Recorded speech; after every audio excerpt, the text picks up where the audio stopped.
Hello, everyone, and welcome back. My name is James. I'm the creator of the Raven of the Scythe pen and paper fantasy role playing game, which you can download for free at drivethroughrpg.com. And today, we're going to be talking a little bit about history, and specifically history in how it relates to world building. And honestly, this is an area where I don't think that a lot of fantasy worlds do phenomenally well. So, just to give you an example, like I love history. Like I think it's one of the coolest subjects that a person can learn. I am all about history, and one of the things that annoys me when it comes to fantasy worlds, and some of them do better than others, obviously, but the history of these worlds tend to go a little something like this. So you have your golden age, where everything is perfect, and then you have the tyrant lord of evil bad, in whatever form he or she happens to take, and then all of the good races, or kingdoms, or planets, or whatever it is, have to come together and fight the Dark Lord of Evil Bad, and he or she gets defeated, and then you establish the status quo. And the status quo will be the state that the world remains in for the next, usually about 1,000 or 2,000 years or something like that.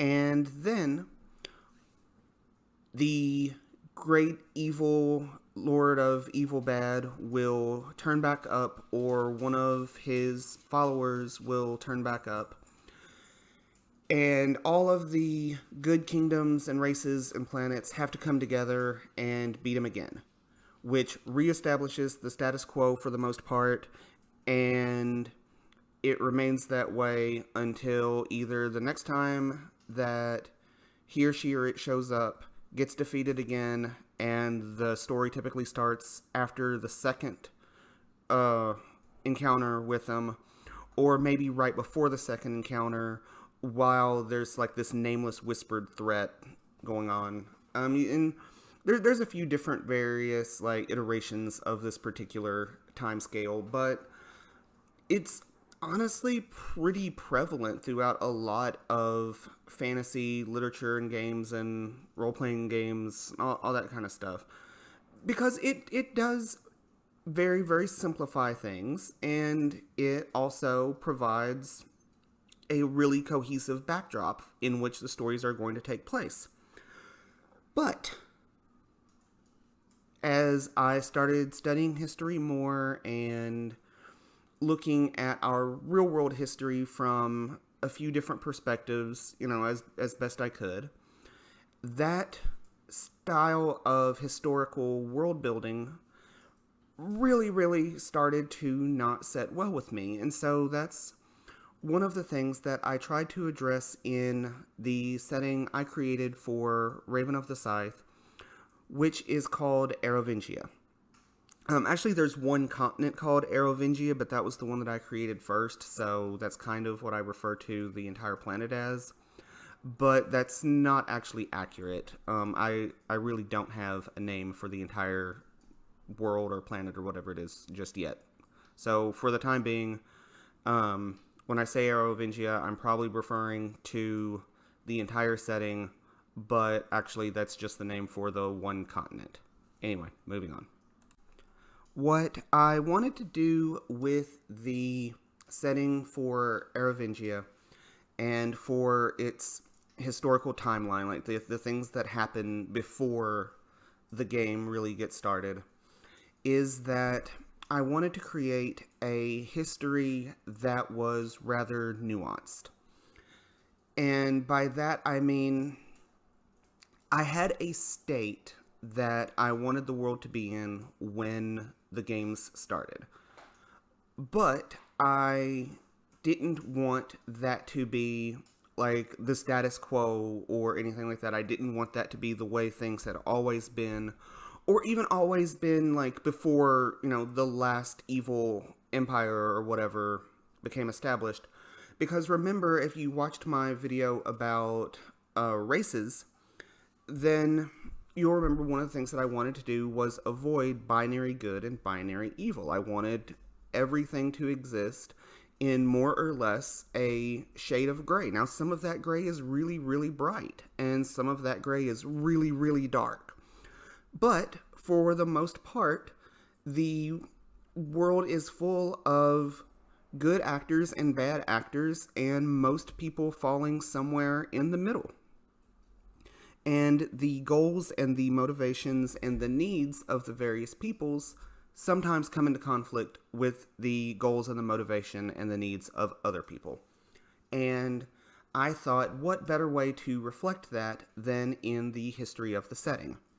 So, actually, one of the things that gave me this idea was I watch one of those videos that pop up on like Facebook or something every once in a while, where you get to see a time-lapse map of Europe over, I don't know, a period of about 1,000 years or something like that. And it shows you all the different little like kingdoms and countries and counties and things like that. And the map is constantly shifting. There's constantly stuff going on. And what we think of as modern present day is only the way it is because of the chain of events that led up to it, going all the way back throughout time, whatever those events happen to be. I'm sure some of them were great, and I'm sure some of them were awful. So I wanted to sort of reflect that sort of nuance in the timeline for my setting. So the first thing that I had to do was come up with more or less a starting point in history somewhere. And the way I did that with my setting was I created this ancient empire called the Alasti Empire.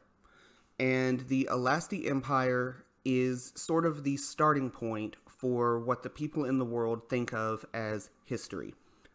Because whatever existed before the Alasti Empire, they don't know what it was, or they don't care, or whatever.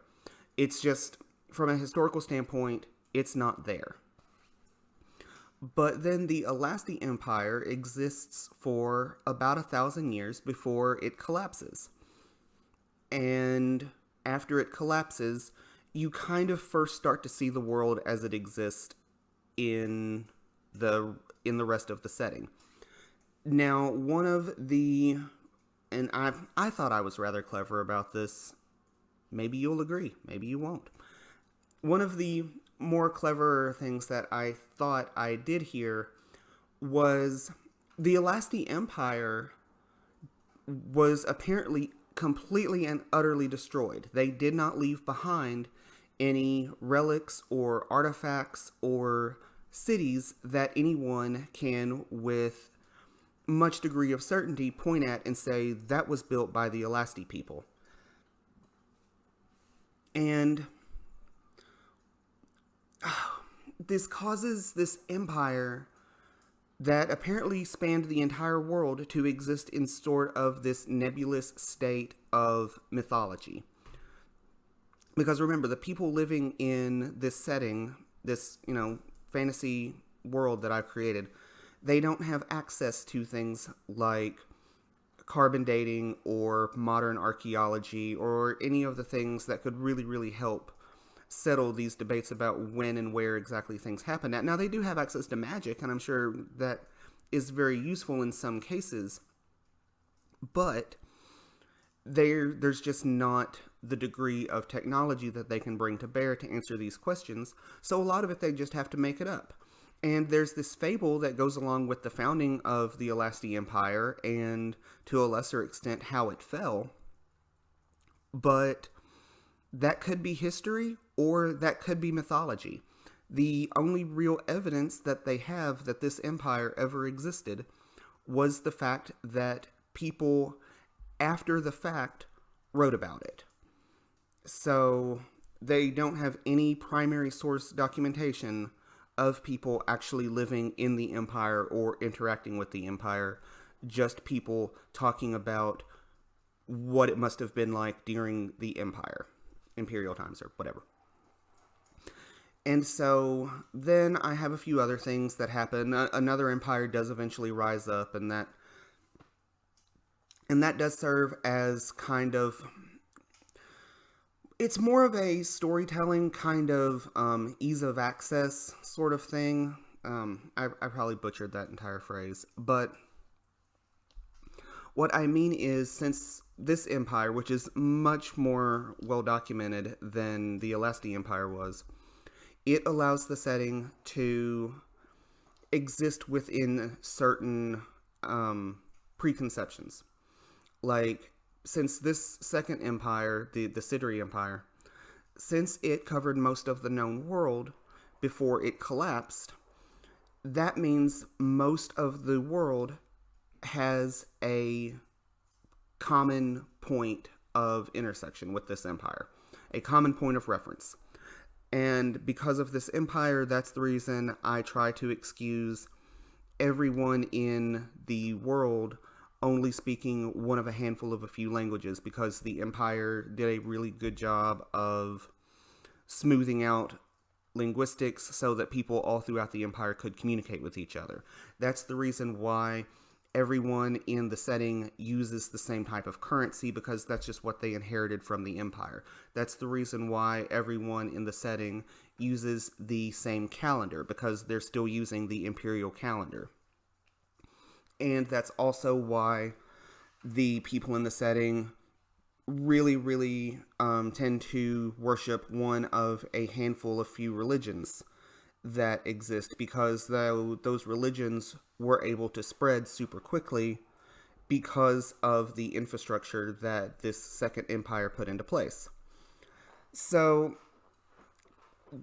that felt a little bit lazy, I guess, considering I just talked about how I thought it was kind of lazy storytelling to just have an empire pop up and then it collapses and everything goes bad. And then, so in order to kind of avoid that,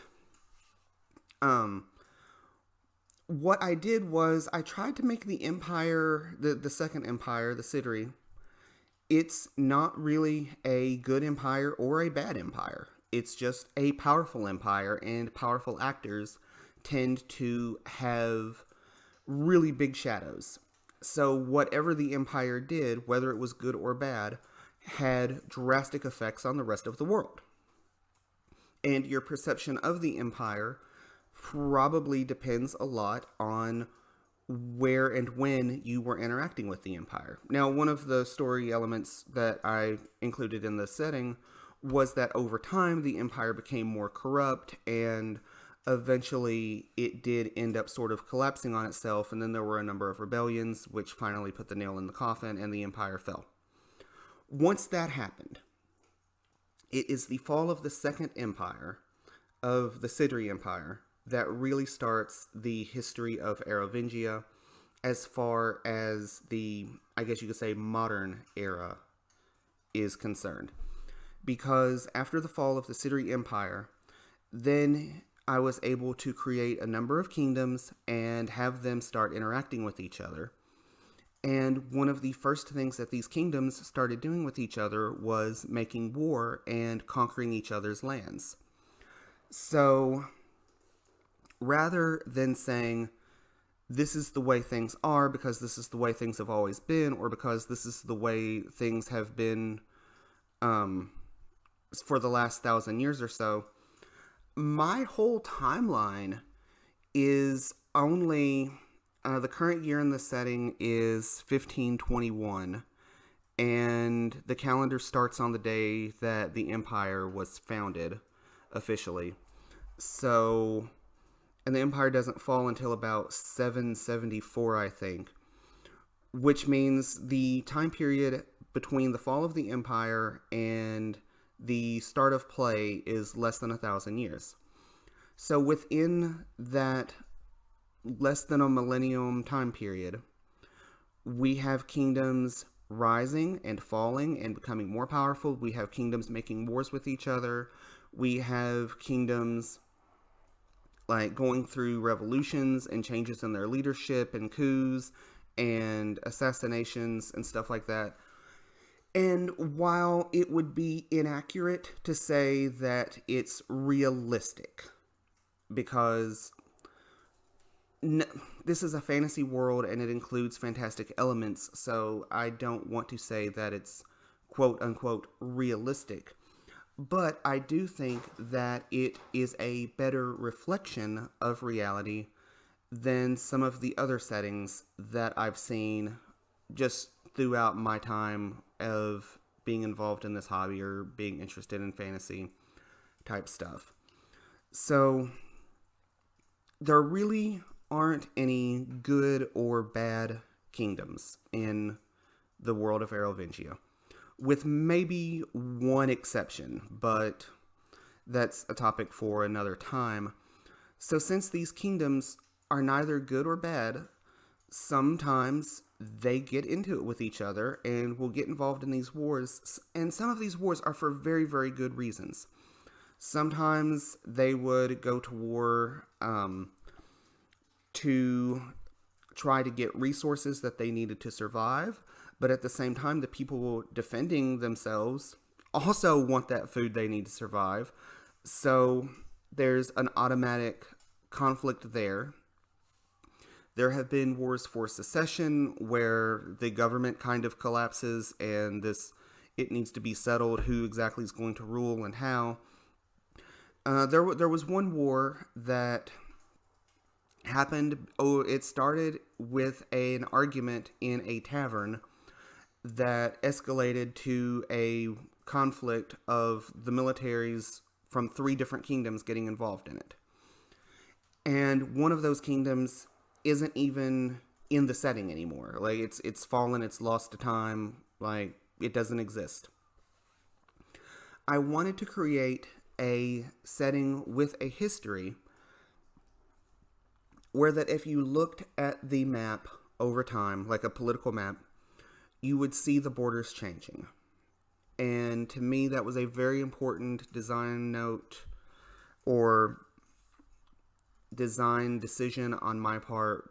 Was I wanted the borders to change. I wanted these kingdoms to get into it with each other. I wanted these kingdoms to have internal drama, external drama, all of that stuff, so that when you look back at history, like in our world, there are certain things that you can just automatically pick out. Like, I'm an American, so I have an American perspective on things.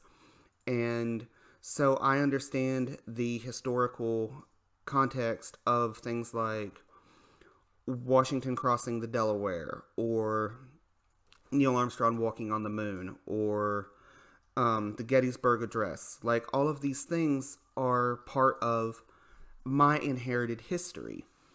And I wanted the people in my setting to also have an inherited history.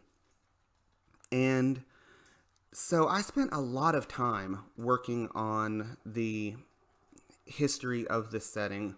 When I first started writing about it, I actually was way too ambitious with exactly what I was capable of doing, and more than that, what would be interesting for other people. Because I went into this knowing that I was going to make the setting public, so there was a bit more pressure on me as far as that's concerned, because I needed something cohesive that I could show to other people and say, look, this is my setting. Whereas it was just something I was using for my own personal games, then I could have just made that up as I went. And I'd like to do a video one time on making up an entire setting as you go, because I think that can be a lot of fun and it can be a really rewarding experience. But since I was going to publish this, or at least make it public in some way, that wasn't really an option. So when I sat down and started typing, I created way more historical background than I think I could ever finish. And when I put it together or started trying to format it into a PDF or something, the vast majority of it ended up getting cut. Like, I made up an entirely fictional sport that is played in one of the kingdoms, and I just had to cut the entire thing out because the depiction of this fictitious sport would probably have zero bearing on your average role-playing setting or your average role-playing game. So I had to make the decision, okay, this is space in the book that could be better put to other uses. I went through and tried to come up with little personality outlines for every single ruler that has ever held the throne in every kingdom of the world ever. And I got about halfway done before I decided this is too much. But because I did that, I now know a ton of background information about the rulers and about the kingships and stuff like that. And like the people in my setting can reflect on these things. And if you are a player who happens to be playing in the setting I created, Arovingia, this would all come down to your shared experiences as well. Now, most of it, like I said, I cut it out because ultimately space was a consideration. And so a lot of the more minor things did end up they're still in random documents and notepads on my computer. But things like the wars, certain historical events, things like that are things that, like if you walk into a tavern and you happen to be in, I don't know, the Kingdom of Ironmore, and you want to drink a toast to the War of 991, the people in that tavern are going to know what you're talking about. Or you might see statues to heroes of certain conflicts or memorials to victims of disasters.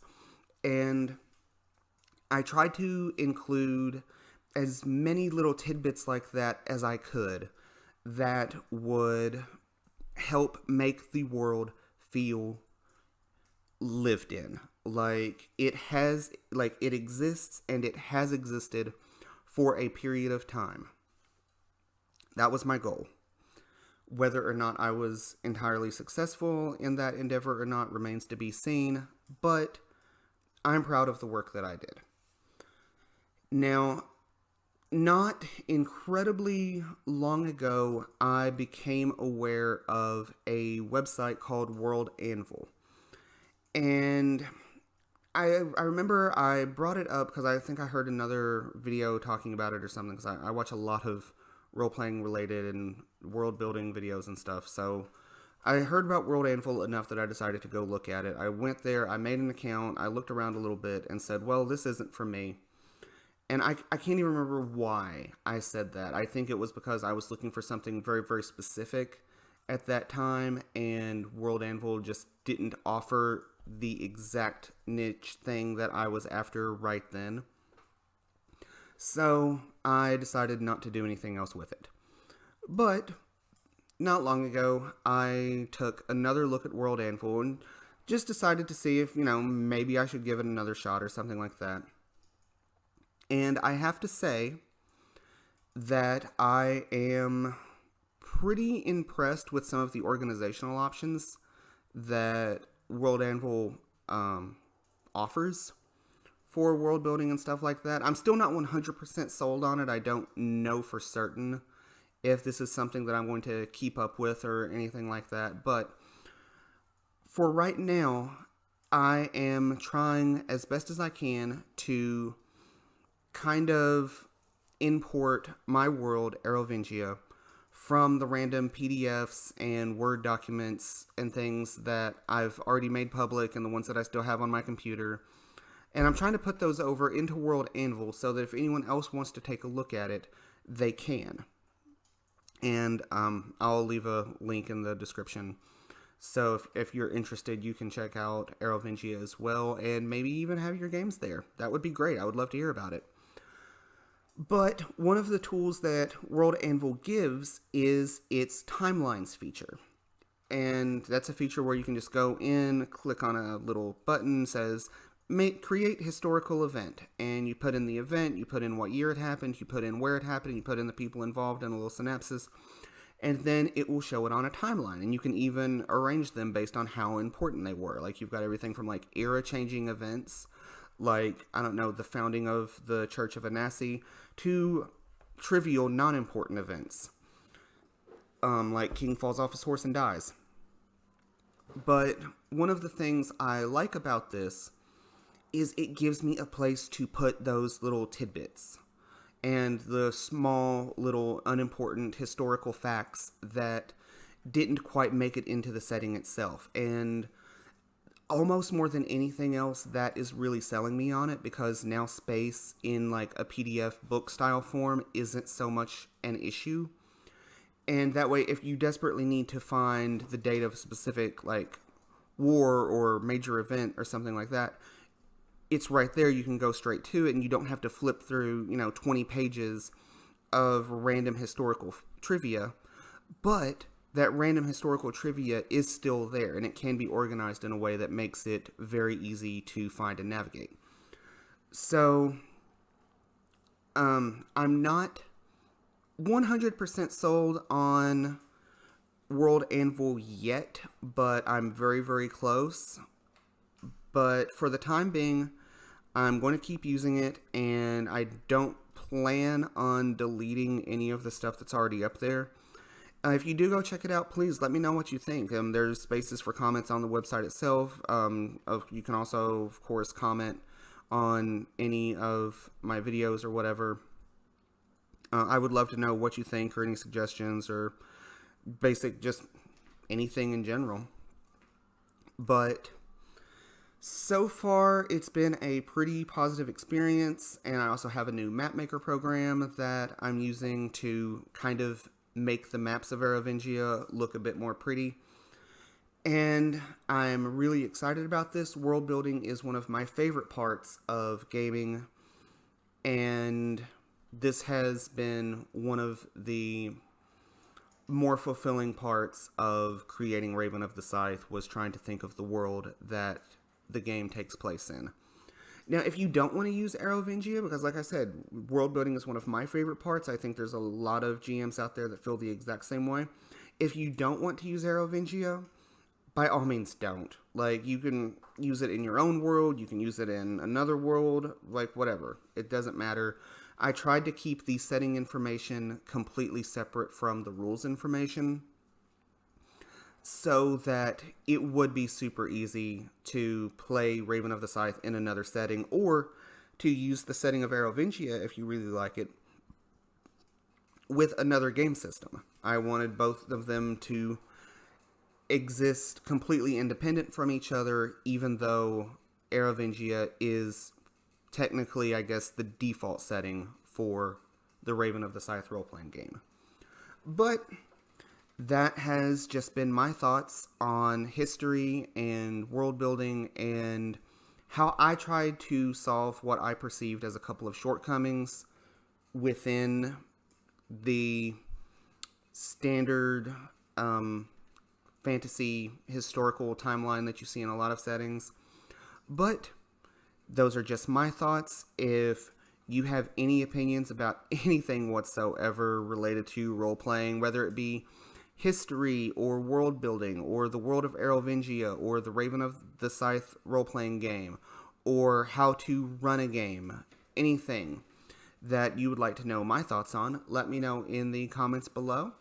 And as always, I hope you have a really great day. If you haven't already, check out Raven of the Scythe. It's available at drivethrurpg.com. Hope you have a great day, and I will talk to you later.